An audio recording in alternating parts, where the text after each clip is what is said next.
So Jeff, you've done some work in online dating and self-presentation. Do you want to tell us a bit about what some recent work you've been doing in this area? Sure.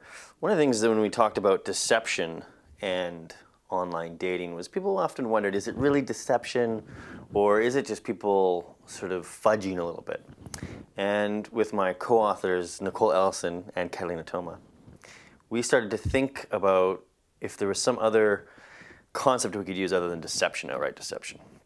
Because it did seem that people have these multiple selves to draw on in which they produced who they were at one point in time, and then it would be consumed at yet another point in time, and then at yet another time in the future, farther along, they would meet the person potentially. So we came upon the concept of promise, and we developed something called the Profile as Promise framework. And the basic idea there is that what these profiles represent is a promise to other online daters that the person they would meet in the future would be not fundamentally different from what they saw in the profile. What do you mean by fundamentally?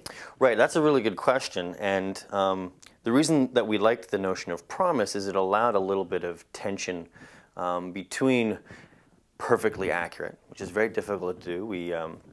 We change weight a little bit, over the course of the day even, but certainly through the course of a month. Our jobs can change, our hobbies can change, the degree to which we're engaged in something or not. So we're dynamic, we change over time. But there are some things that people would consider deal breakers. For example, if the person was married and said they weren't. That would be viewed as breaking a promise.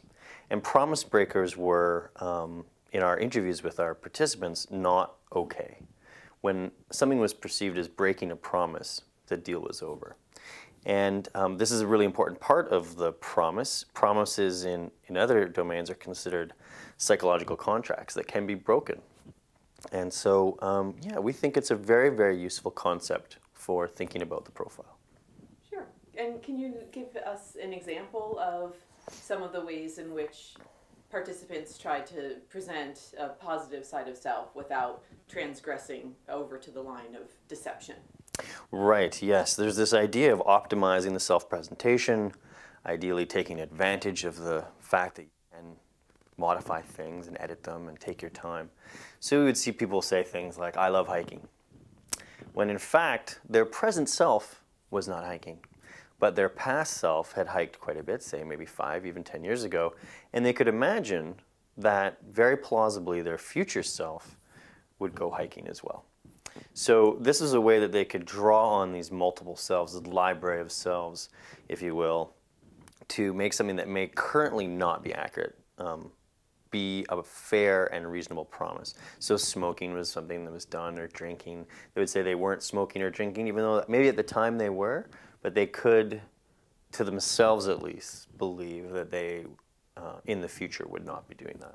So that's how some concerns, I mean, Joe Walther, our good friend, has criticized the empirical part of it by saying, well, it could be just people rationalizing it backwards. And it's certainly a possibility given that we were interviewing people. But I think the idea, the concept, supersedes that. Where an idea comes from is important on one level, but the idea itself is much more important.